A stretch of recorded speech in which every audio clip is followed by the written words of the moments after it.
Salut tout le monde, j'espère que vous allez bien.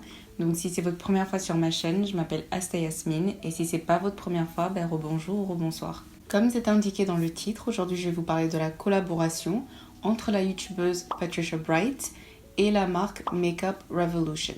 Dans la collection, il y a 6 produits en tout, donc nous avons 2 palettes pour les yeux et 4 palettes pour le visage. Avant de commencer la vidéo, n'hésitez pas à vous abonner, de cliquer sur like et de me dire dans les commentaires les produits que vous souhaiterez que je teste dans mes prochaines vidéos.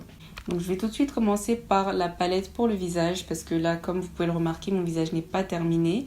Donc moi j'ai pris la teinte Dusk Till Dawn, c'est la palette la plus foncée des 4. Donc la palette coûte 9,99 € et il y a une palette pour les teintes très claires, teinte claire à médium, teinte médium à foncé et les teintes très foncées. Voilà à quoi ressemble le packaging. Ça me fait penser à ces trucs là qu'on utilise pour mettre les serviettes hygiéniques ou bien parfois on y trouve des bonbons à la menthe. À l'intérieur il y a un miroir, un highlighter, un bronzer et un blush. Donc le packaging n'est pas de la meilleure qualité, mais après je pense que c'est comme ça que Makeup Revolution fait pour offrir des produits de bonne qualité mais à un prix bas.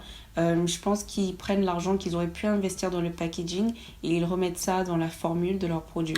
Enfin déjà je trouve que cette palette est trop foncée pour moi, j'aurais dû prendre la teinte qui était juste avant. Je suis vraiment choquée parce qu'en regardant les photos, je ne pensais pas que ça allait être aussi foncé que ça.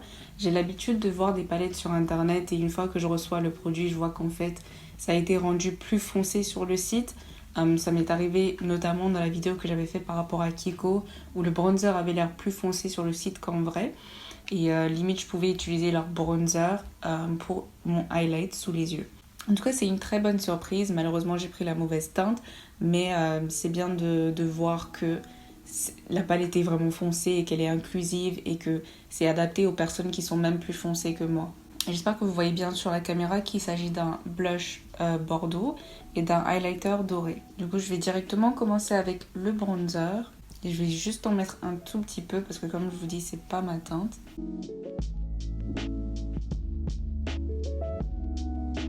Le peu que j'ai pris avec le pinceau, j'arrive déjà à le voir.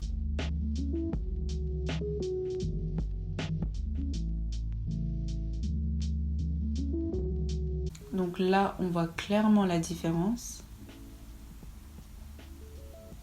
Et je dirais que c'est un sous-ton chaud qui penche plutôt vers le rouge. J'ai rien à dire là-dessus, enfin, ça a super bien blendé avec tous les produits que j'ai utilisés auparavant. Et du coup, je suis super contente du résultat. Je suis persuadée que la teinte avant celle-là aurait été mieux pour moi. Enfin, c'est ce qui me correspondrait le plus. Mais je vais quand même garder celle-là. Ça reste super beau et j'adore le sous-ton. Je vais certainement continuer à l'utiliser.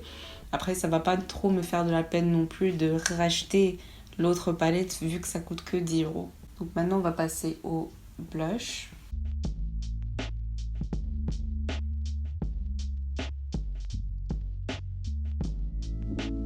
J'aurais dû faire beaucoup plus doucement avec le blush. Je ne pensais pas que ça allait être aussi pigmenté que ça.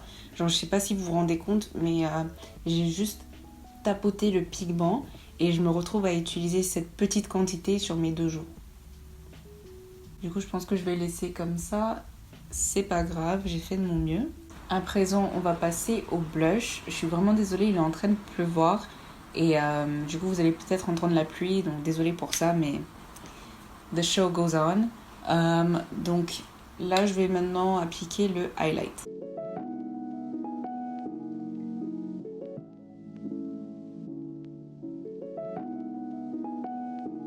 Ça me fait énormément penser au highlighter que j'utilise constamment, de la palette Coffee & Coco, de la marque Beauty Bakery. Après, je préfère toujours ce highlighter parce qu'il a un petit quelque chose, je sais pas ce que c'est, mais il a juste un petit quelque chose qui me rend folle. Et en tout cas, je trouve que c'est très beau. Et le plus important pour moi en ce qui concerne les highlighters, c'est qu'il ne doit pas faire ressortir la texture qu'il y a sur ma peau. Je suis très satisfaite de cette palette. Donc toujours, c'est juste le packaging qui est le problème. Même le petit miroir qui est à l'intérieur, j'arrive à le faire bouger. Donc c'est pas trop ça. Mais c'est le produit qui importe. Et cette palette, elle est vraiment bien faite. Genre la qualité est là. À présent, nous allons passer à la palette. Donc elle a sorti 2 palettes. Il y a la palette Rich in Life et ça c'est la palette Rich in Color. Donc c'est comme ça qu'elle parle. Je suis pas en train de faire une crise cardiaque. Elle est britannique, du coup j'essaye d'imiter un accent britannique. À la base, je voulais prendre la palette Rich in Life parce que c'est la palette c'est la palette neutre de base. Donc avec plein de nuances de marron, de nude, les couleurs, les pigments irisés dorés, argentés. Enfin, la palette classique neutre quoi. Mais je me suis dit que c'était trop prévisible et qu'il fallait que je change de disque. Du coup, j'ai décidé de prendre celle-ci. Donc, c'est la Rich in Color. Et elle coûte 21,99 €. Dedans, il y a 28 pigments. Il y a un mélange de pigments mat, pigments irisés, métalliques, satinés et aussi des pigments pailletés. C'est quand tu vas mettre des paillettes dans ma vie, Kevin! Donc lorsque moi je décide de tester une palette, je fais en sorte de tester la palette au préalable, c'est-à-dire j'essaie de faire le maximum de looks possible pour m'assurer que la palette est uniforme. Parce qu'il arrive parfois que vous ayez une palette que genre les pigments mat sont ultra riches, ils blendent super bien, mais vous vous retrouvez avec des pigments irisés qui sont tout l'inverse. Donc c'est le même packaging que pour la palette pour le visage, donc ce truc qui fait penser au truc là pour les serviettes hygiéniques ou les bonbons à la menthe. Du coup, elle a expliqué que c'est parce qu'elle voulait pas que les gens ne puissent pas nettoyer la palette après l'avoir salie, ce que je trouve logique et pratique. Du coup, je comprends le principe, cependant, j'ai toujours peur au moment de l'ouvrir parce que je suis obligée d'appliquer tellement de force que j'ai peur de casser les pigments qui se trouvent à l'intérieur. Donc là, vous avez le miroir, les pigments et le nom des pigments à l'intérieur. Et ce qui est cool avec cette palette, c'est que vous pouvez amener le miroir genre complètement derrière. Après, moi, je trouve pas ça super pratique parce que vous allez salir le miroir avec vos doigts. Mais après, si vous en foutez, si vous n'allez pas vous servir du miroir, c'est pas bien grave. Moi, j'ai pas utilisé le miroir, par exemple. J'ai même pas enlevé le film qui se trouve dessus. Dès que j'ai vu la palette, elle est beaucoup mieux qu'en photo. Elle est beaucoup mieux que sur la caméra. C'est vraiment une palette qui est super bien organisée et qui m'inspire à faire plein de looks. Après, je répète, la qualité du packaging ne reflète pas non plus la qualité des produits qui se trouvent à l'intérieur. Et en testant ce produit, je peux le confirmer. Mais déjà, le nom de la palette fait directement penser à Patricia Bright, Rich in Color. Genre, elle le dit tout le temps dans ses vidéos. Et il y a également le nom des pigments. Là, nous avons Elegant. Si vous savez, vous savez. Elle dit constamment Elegant pour dire élégant. Là, il y a Wow. Et il y a surtout, vitamine C. Really? Vitamine C? Parce qu'elle est accro à la vitamine C. C'est un truc qu'elle recherche tout le temps dans les produits.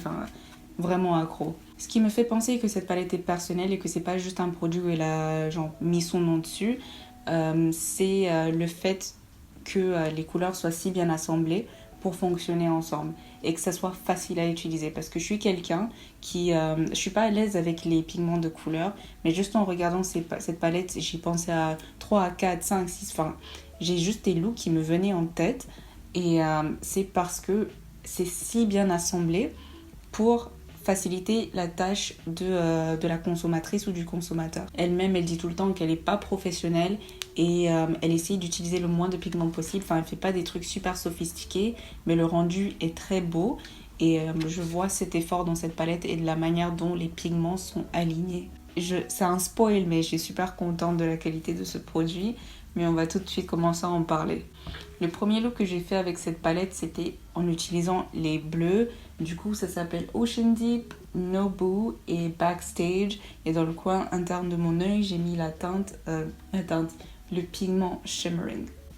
D'habitude, j'aurais directement commencé par les couleurs roses que vous voyez là, mais j'ai voulu résister en fait. Je me suis dit, Yasmine, non, cette fois tu changes de disque, fais autre chose. Du coup, ce que j'avais fait ensuite, c'était quand même du rose, mais c'était le look que j'avais essayé de faire avec la palette de Sananas en collaboration avec Sephora, mais j'avais pas trop aimé le pigment. Du coup, j'ai réessayé avec ce pigment qui se trouve là, donc ça s'appelle Fruit Punch. Et comme couleur de transition, j'ai utilisé This Pink's Poppin'.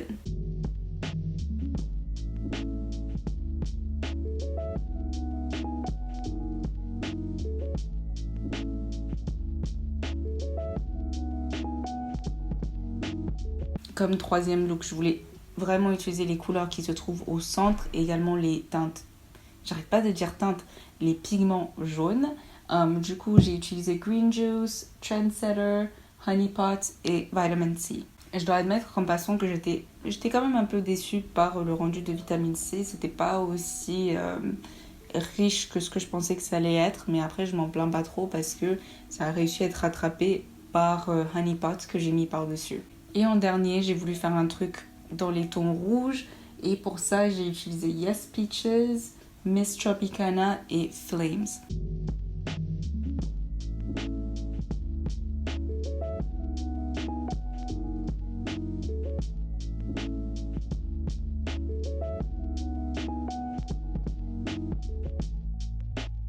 Et sachez que pour les pigments pailletés, il vous faut une base qui est assez collante. Et donc moi j'ai de la chance, j'utilise la base P. Louise dans la teinte numéro 5 et c'est une base collante. Je n'ai absolument aucun problème à blender les mats ensemble et j'avais très peur de ça parce que c'est quand même des mats assez colorés. Mais je n'ai aucun problème avec ça, c'était vraiment agréable. Et les pigments irisés ne sont pas non plus les plus pigmentés, les plus riches. Mais pour le prix, vous avez quand même un résultat formidable. Et comme je vous dis, cette palette m'a énormément inspirée et j'ai juste pris énormément de plaisir à l'utiliser. Donc aujourd'hui, je fais ce que je veux. Je ne suis pas obligée d'utiliser de la couleur pour vous prouver quoi que ce soit. Du coup, je vais commencer par l'une des couleurs les plus basiques de la Terre. Ça s'appelle Allspice. Donc c'est juste là.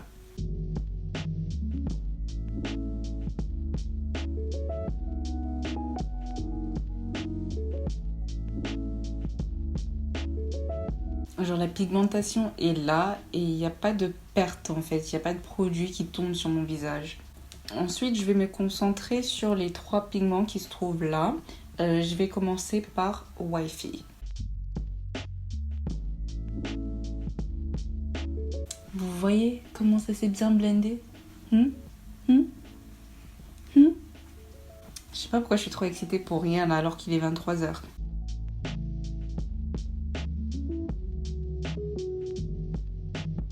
J'ai envie de faire quelque chose de risqué et de prendre la couleur qui se trouve là. Je suis pas sûre si ça va marcher, mais bon, on verra. Donc je vais prendre la teinte, le pigment qui s'appelle Mist Call.